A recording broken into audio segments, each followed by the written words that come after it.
Ang mabuting balita ng Panginoon, ayon kay San Lucas.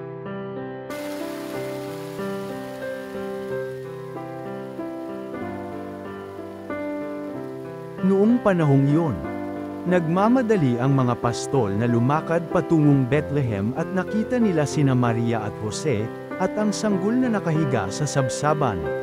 Kaya't isinaysay nila ang mga sinabi ng anghel tungkol sa sanggol na ito, at nagtaka ang lahat ng nakarinig sa sinabi ng mga pastol. Natanim sa isip ni Maria ang mga bagay na ito at kanyang pinagbolay-bolay. Umalis ang mga pastol na nagpupuri sa Diyos at nagpapahayag ng kanyang kadakilaan dahil sa lahat ng narinig nila at nakita na ayon sa ibinalita sa kanila ng anghel. Pagdating ng ikawalong araw ay tinuli ang bata at pinangalan ng Jesus, ang pangalang ibinigay ng anghel bago pa siya ipinaglihi. Ang mabuting balita ng Panginoon.